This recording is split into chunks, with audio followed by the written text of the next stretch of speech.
vídeo de hoje eu vou estar falando um pouco sobre a mitologia nórdica e sobre os livros do Magnus Chase, do Tio Rick.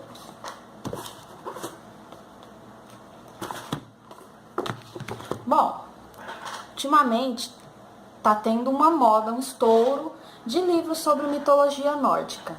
Temos aí um exemplo, o Rick Riordan e o nosso queridíssimo Neil Gaiman. Neil Gaiman, ele já falou que ele gosta muito da mitologia nórdica, é uma das mitologias preferidas dele, por isso que ele escreve muito sobre mitologia nórdica. E a maioria dos livros dele tem um fundo da mitologia nórdica. Eu resolvi fazer esse vídeo porque eu gosto muito do Rick Riordan e eu comecei a ler a série do Magnus Chase. O primeiro livro eu demorei muito para ler, muito para entrar na história. Foi um pouco maçante o começo, mas o finzinho foi bem legal, o que me fez ler o segundo livro mais rápido. O terceiro eu ainda não comecei a ler, mas a história, para quem não sabe, se trata da mesma receita de bolo que todo mundo reclama, né? O Rick Riordan traz a mitologia para nossa época, para o século XXI. Então, os deuses, eles interagem com o nosso mundo. Aqui, não muito diferente do Percy Jackson, os deuses também estão em Nova York, né? E o herói, o Magnus, ele não é tão herói assim, e ele foi escolhido por engano. É assim que começa a história. A Samira, que é uma valquíria, as valquírias que colhem as almas dos mortos e levam para Valhalla, ela pegou a alma do Magnus Chase, pensando que fosse uma boa escolha e que ele salvaria a pátria. Porque, como todos sabem, o Ragnarok está próximo. O Ragnarok sempre esteve próximo, né? O Ragnarok está próximo e ela acha que o Magnus vai mudar isso. Durante o livro, alguns lords e afins, os manda-chuvas de Valhalla, não concordavam com a ideia de Samira, porque eles achavam que o Magnus não era nada mais, nada menos do que um Zé Ninguém, um mendigo com cara de Kurt Cobain. Durante o livro ela vai provar que não foi assim, que ela fez uma escolha certa, e você vai descobrir por que ela fez essa escolha e que essa escolha não foi só dela. Por os lords acharem que ela fez uma escolha errada, eles tiraram dela o benefício de ser valquíria. Ela perdeu o poder de voo, essas coisas de valquíria. E, surpresa, Samira Al-Abbas é uma muçulmana. E durante o primeiro livro não trata muito sobre isso, mas no segundo, o Rick Riordan explorou bastante isso e explicou como seria esse conflito entre as duas religiões, a mitologia nórdica, que são vários deuses, uma crença politeísta, e o muçulmano, que é uma crença monoteísta. E ela fala muito sobre isso, qual que é a posição dela nisso. Se ela deixou de ser muçulmana quando ela conheceu os deuses, ou se ela continua não acreditando nos deuses, não tendo fé. Isso é bem bacana de ter sido explorado. No segundo livro tem uma parte que ela tenta mostrar para o noivo dela como é o mundo dela, e ali fica bem claro pra gente como ela trata a mitologia nórdica, e foi bem bacana. Tem também o elfo surdo-mudo, Hearthstone. No primeiro livro, ele parece um personagem muito triste, muito contido, e não fica explicado pra gente o que aconteceu na vida dele, como foi a infância dele, enfim. No segundo livro, a gente entra nessa vida do Hearthstone e sente, o que ele sentiu na infância, quais foram os problemas que ele teve, por que ele é tão contido assim, parece tão tristonho o tempo todo.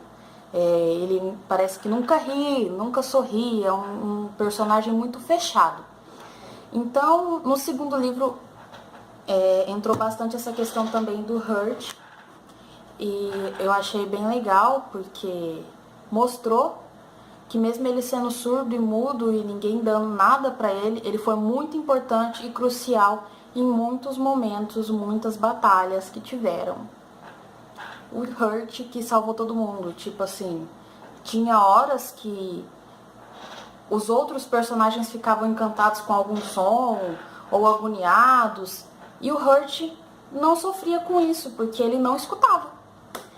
Então ficou bem bacana, o Rick Riordan mostrou que cada um tem a sua personalidade, e mesmo com os seus defeitos e as suas deficiências, cada um era preciso para que a história ocorresse bem e que o bem vencesse o mal. Outro que também foi muito importante na história foi o anão Blitz. Ele é um anão, e como todos imaginam, um anão é feio, é ranzinza, é chato.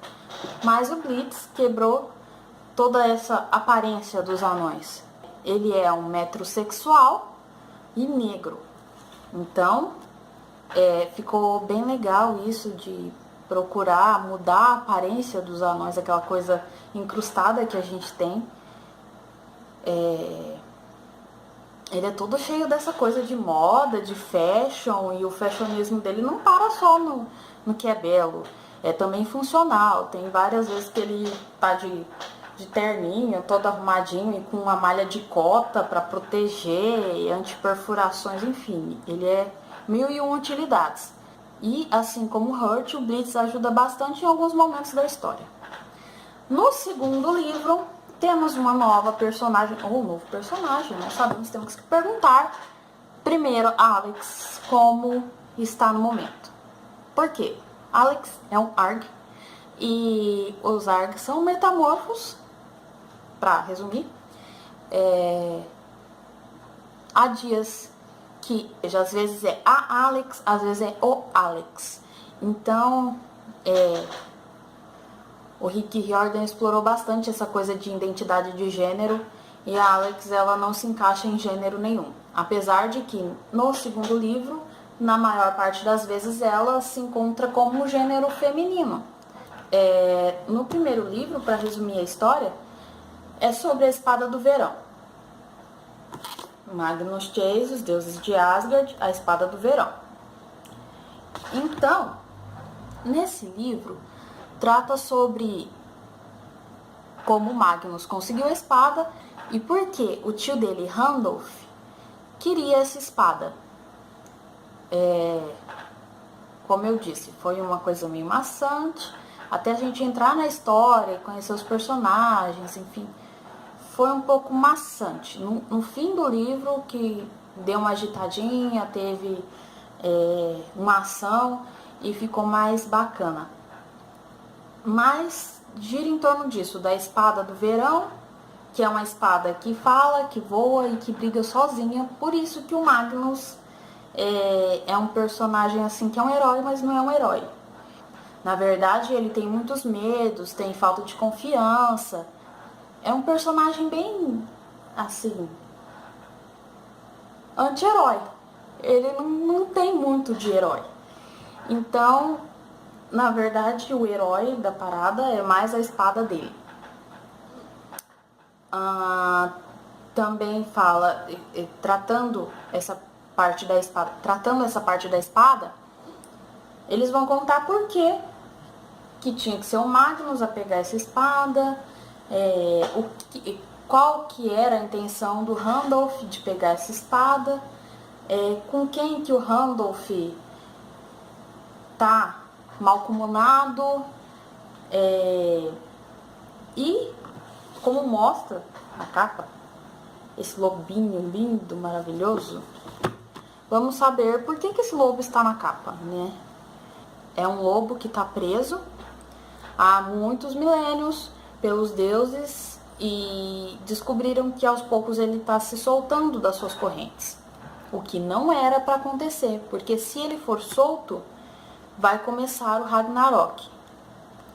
Então, o Magnus e a sua turminha têm que impedir o Ragnarok. Esse é o primeiro livro. O segundo livro fala sobre o martelo do Thor. O Thor, esqueça esse Thor da Marvel que você conhece, aquele bonitão, alto, loiro, forte, herói. Não, o Thor aqui, ele não é legal. Você tem vontade de socar a cara dele a cada 5 minutos. Ele é um babaca. Tão babaca que ele perdeu o martelo dele.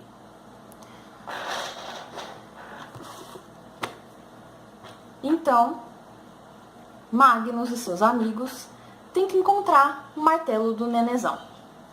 Porque o Thor precisa assistir séries na Netflix. E elas estão todas atrasadas. Coitado do Thor. O Thor perdeu o martelo e, diferente do Thor da Marvel, esse Thor, ele não é assim tão forte, o único que pode segurar o martelo. O martelo pode ser segurado por 3 gigantes. Pra você ter uma ideia de que não é assim, nossa, uma coisa impossível. Tanto é que o Thor aqui, ele usa uma manopla especial para aumentar a força e conseguir segurar o martelo. Magnus e seus amigos vão procurar isso, né? Querem procurar o martelo. Eles têm algumas dicas no começo do livro para conseguir o martelo e no fim era uma emboscada, enfim.